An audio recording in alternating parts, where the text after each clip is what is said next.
From Japan's rock ship of Masuda, a giant stone shaped like a ship, to Lebanon's Forgotten Stone, the largest cut stone ever, we'll uncover the stories behind these mysterious monuments. What were they for? Let's find out.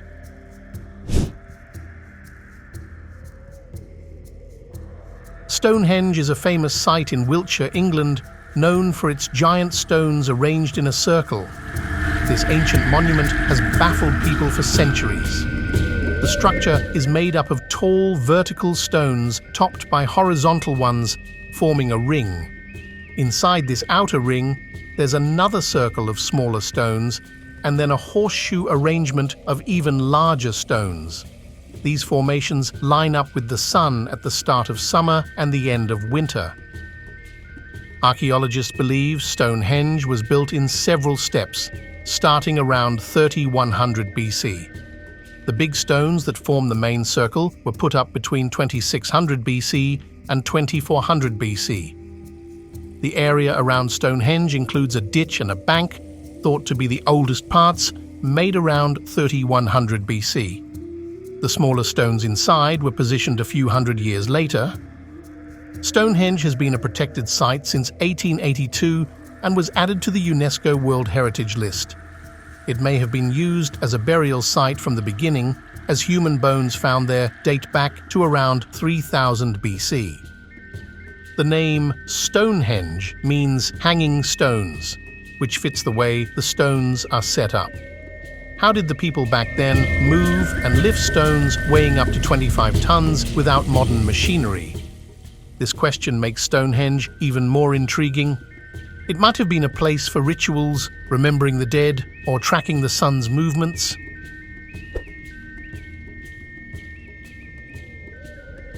In Baalbek, Lebanon, there are huge stones called the Trilithon stones. They are part of an old temple called the Temple of Jupiter. Each stone is really heavy, about 800 tons. This shows how skilled the Roman builders were. Baalbek used to be called Heliopolis when the Romans were around. It is famous for its big stones. Near this place, there are even bigger stones in an old rock quarry. One is called the Stone of the Pregnant Woman, and it weighs about 1,000 tons. There are others too, like the Stone of the South and the Forgotten Stone, and they are even heavier. These big stones were meant to be used in the temple, but they were never moved from where they were first cut. There are also interesting local stories about these stones. One story says that if a woman touches the stone of the pregnant woman, it could help her have babies. Since the 1800s, researchers from Germany and France have been studying these stones. They want to know how the stones were moved and used. Their studies help us learn about the building skills and the stories of the people who built them. The Trilithon stones in Baalbek are a great example of Roman engineering. They are very big and were placed very carefully. They show us just how amazing the builders were back then.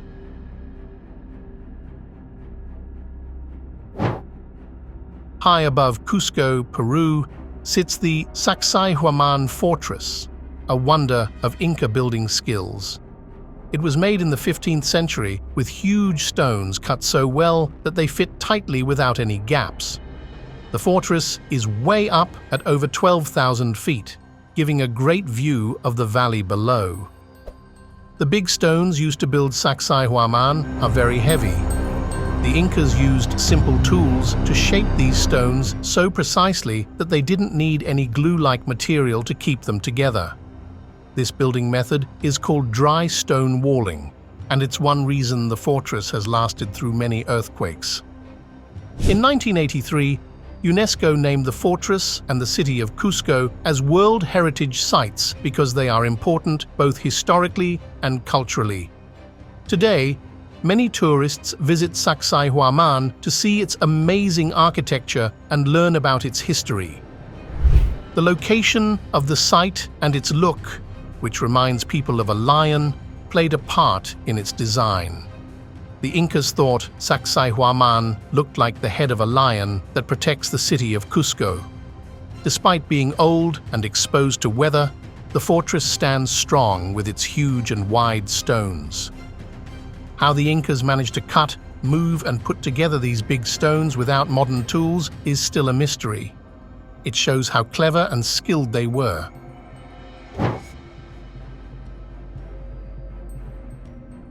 Easter Island, or Rapa Nui, is famous for its nearly 900 large moai statues. These impressive statues, carved from the island's volcanic rock, demonstrate the remarkable skill and organization of the Rapa Nui people from centuries ago. The moai are tall figures with large heads that make up much of their size, and most do not show legs. They stand on stone platforms called ahu around the island's edge, facing the villages as if to protect and watch over the people. These statues were crafted between 1250 and 1500, a time when the island community was thriving. However, by 1722, many moai had fallen over, likely due to conflicts among the island's people or the impact of European visitors. How these heavy statues were moved has always intrigued people. It's thought that the islanders may have used logs to roll the moai to their places. Another idea is that they were walked to their locations by tilting and rocking them with ropes, as their uneven distribution around the island might suggest.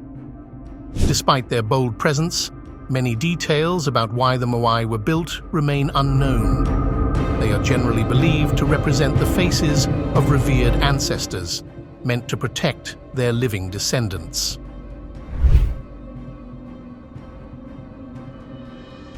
Nanmadol, often called the Venice of the Pacific, is an amazing old city by the sea off Pohnpei in the Pacific Ocean. It was the capital of the powerful Saudeleur dynasty until about 1628 and is made up of around 100 man-made small islands linked by canals. The city was built with huge rocks of basalt and coral arranged on stone bases surrounded by sea canals. The name Nanmadol means within the intervals, which refers to these canals that cut through the area. The way it was built shows how skilled the Saudeleur people were, putting together these giant rocks very carefully. Nanmadol was the center for ceremonies and government for the Saudeleur dynasty, controlling the island's estimated 25,000 people. Serious building started in the 8th or 9th century, with major stone buildings appearing between 1180 and 1200 AD. Local stories say twin sorcerers moved the stones with the help of a flying dragon, a magical story that adds to the wonder of Nanmadol's creation. By 1628, after the rulers were overthrown, the city was left empty, probably because it was hard to get fresh water and food there due to its isolated location. Today, the old ruins of Nanmadol attract both researchers and tourists who are fascinated by its history and how it was built.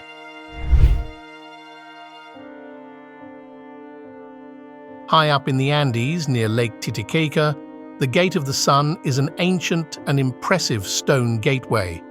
It was discovered in the 1860s and is carved from a single piece of stone. The gate is almost 10 feet tall, 13 feet wide, and weighs about 10 tons. When it was found, it was lying flat with a crack through it, but now it stands upright, although it might not be in its original place. The gate is famous for its 48 carvings that mix features of humans and condors, which probably had a special meaning. Historians believe these carvings might have been used to follow patterns in the sky or as part of a calendar. The central figure might represent a creator god, showing that the gate was a sacred place. The gate is in Tiwanaku, a city that was lively from 500 to 950 AD but left no written records. This makes the true purpose of the gate a mystery. It might have been used for tracking stars, in religious ceremonies, or as a main entry to the city. Earlier, some people wrongly thought the gate was linked to Nordic cultures, but now experts agree it was made by the Tiwanaku people.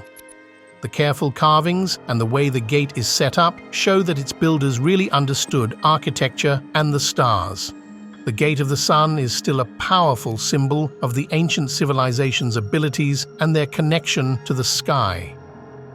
And that's our look at some of the biggest and most mysterious ancient stones. From Stonehenge's perfect stone circles to the huge statues of Easter Island and the amazing stone city of Nanmadol, these creations make us wonder how and why they were made. Were they places of worship, calendars, or something else? Each one gives us a peek into the past and shows just how clever and resourceful people were long ago.